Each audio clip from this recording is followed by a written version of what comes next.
obviously really excited that we have an opportunity to play in postseason.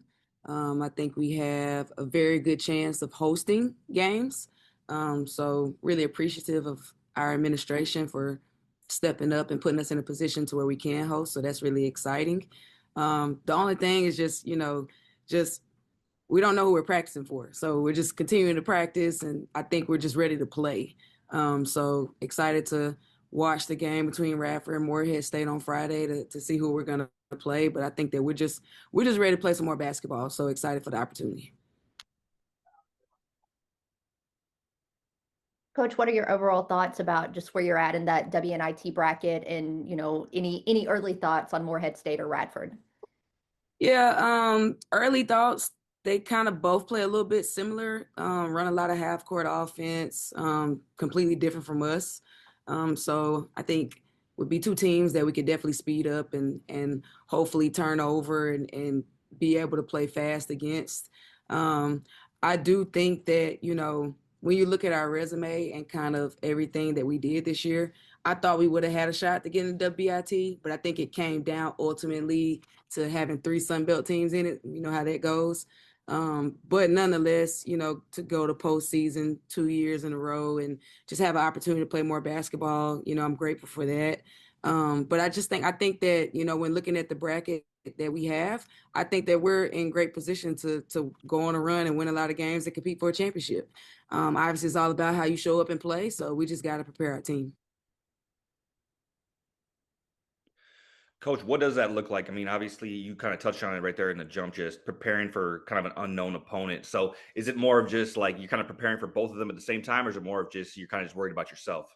Yeah, it's more so just worry about ourselves. We just playing a lot right now, scrimmaging a lot, just trying to keep ourselves in game shape because of the way that we play. We don't want to fall out of shape. So we've also utilized this time to kind of give them a little bit of rest. So we've been able to give them a day off, 2 days off, and then get after really tough. Still got our practice guys, so able to practice against them and scrimmage a ton, which we'll do again today and the rest of the week. So I think more so for us, it's just about continuing to focus on us for the next couple of days, and then whenever we figure out who it is, then we'll go into our scout stuff. Coach, do you expect to be at home? I guess the bracket, it looks like that was still kind of undecided. Yeah. So the WNIT, to be honest with you, is more like a bidding war at this point. So we're in position where we're ready to bid. So we they won't tell us until Friday night, which is bizarre, but we'll find out Friday night if we get to host or not, which I think that we're in pretty good position to host. If we don't host, I would be surprised. I mean, Coach, just I'm sorry, Charles, go ahead. appreciate it. Coach, just talk about what it means to this program to go back to back in postseason play. Yeah, I think it means a lot, especially, in terms of what we're trying to build. We want to build teams that we're in postseason every single year. We're competing for championships every single year. So I think just having an opportunity to be in postseason, it's about what you do with it, right?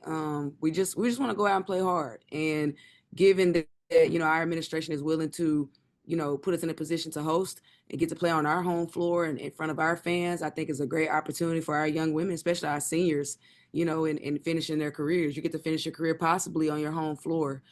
So I think it means a lot. We got a ton of recruits that are going to be watching, and we're also probably going to host some recruits because obviously we got a lot of spots to fill for next year. So we're going to use it as an opportunity to get a lot of eyes on us, but also we want to go win. Coach, right before, the tournament, you had a really tough break losing Marley Dickerson, and you had Peyton Field step in and play really, really well. But what, if anything else, do you tweak or focus on or whatever as you get adjusted to that being your new normal?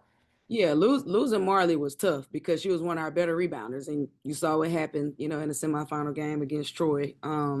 But I think the biggest thing is we try to be as best as we can, given the circumstances. It stinks to, lose one of our starters 2 days before we go. Sometimes it's just the luck of the draw.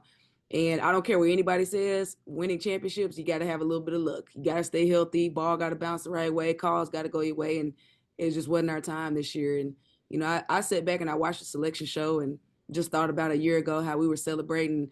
And I really watched it to motivate myself and to use it as fuel to want to go recruit the team that we need to recruit to get back to it. So I think that the biggest thing for us is just continue to clean up as much as we can with a huge emphasis on, hey, we got to rebound a lot better if we want to win some games. I think that was our biggest issue.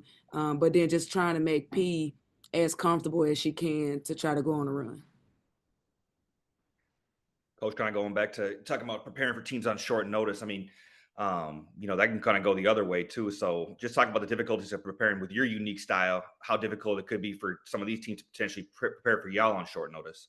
Yeah, well, if you're playing Friday night and you got to get to us and we're playing Monday, so you got to get here by Sunday, it's going to be really difficult because it's really hard to just take the speed, regardless of if you have practice players or not or whatever you have. It's going to be really hard to assimilate what we do in a day or in a day or two. So I think that gives us a huge advantage, especially if they have to travel to us. You really got to prepare for the press, but then you're thinking about our offense and how we shoot it. So you kind of have to pick your poison and say, hey, I'm going to prepare for this one thing. There's not enough time in the day right now in postseason play to prepare for everything that we do. So I do think that's going to present problems for the other team trying to prepare for us, and that's an advantage for us.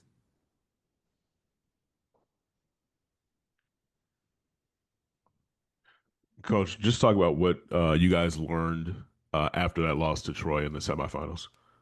Yeah, I would say the biggest thing for me moving forward is that uh, we got to go out and we got to get more size. They dominated us on the boards 3 times, and it makes me sick that we lost to them 3 times. Just because what happened last year. I thought in terms of our 4s and 5s last year, we just were tougher rebounding, and that was the issue this year against them. To be blankly honest, I think that they were the tougher team. So for us moving forward, we understand that we got to go get better in terms of toughness and in terms of size, and we will do that.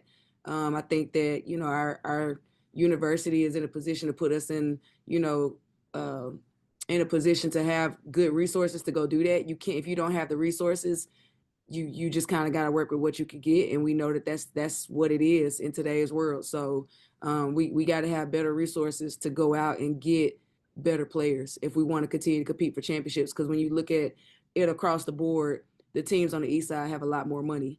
So we just got to continue to position ourselves the right way, and I know that we will. But I would say that that's the biggest thing. We got to be better at rebounding. I know you can't touch on specifics, but big picture, how is recruiting going? And then also, is this going to be portal, JUCO, high school, all of the above, 2 or 3? What's kind of the focus there? Yeah, I'm actually looking at my wall right now, and it's about a list of 10 to 15 kids, JUCO kids that we're really interested in that we think are really good. We actually have a high school kid, a 6'3" big that's gonna come on campus and watch our game. And then we'll also recruit the portal, which obviously we don't know who's going to be in the portal yet because it won't open until after the national championship game. But we're working already. And I think we have some really good pieces, some really good size. We're trying to get bigger across the board. Our 2s, our 3s, our 4s, our 5. We want to get bigger. We want to get stronger. I want to continue to be fast, but we just want to be a lot more efficient on offense. So I think that all of the names that we have right now kind of fit that bill. So now it's about you got to get them on campus and try to sell them on coming here to play for us. And I think that, my staff does a really good job of doing that. So I'm excited to go into the offseason. I think that we're going to have the opportunity to build a really good team. Coach, I wanted to ask you about the strength of the Sun Belt. There were, 5 teams obviously around the top 100, and then the way that JMU just kind of rolled through the end of the season. Kind of what made them different than when you saw them in January. Our game probably ticked them off a little bit. They didn't lose after they played us. But I think that that's hats off to their staff. They do a great job. They have a great head coach. You could just see the toughness in their team throughout the tournament. And you know how, sometimes you got to have a little bit of luck go your way. I think that had we been in the championship game, I think it would have been a tougher game for them because of the way that we play.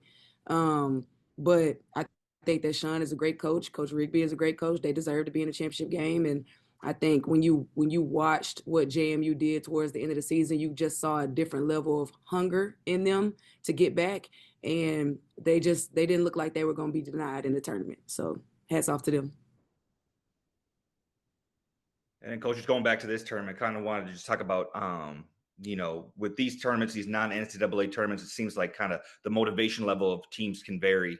Obviously, you guys are coming off an NCAA tournament appearance, so now coming into this tournament, I would say, just where is your team's motivation level, and just how excited are the girls to be part of this?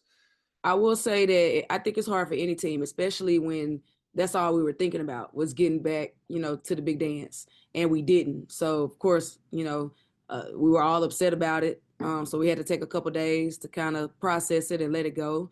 And then you just get back to work. You just go back and you just play. And I think that the thing that will excite them the most is just being able to play on their home floor. And being able to play in front of our fans, their families come watch them again on their home floor.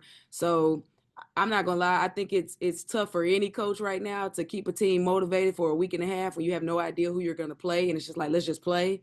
But I think that we do a good job of we hoop a lot in practice. Like our practices aren't boring.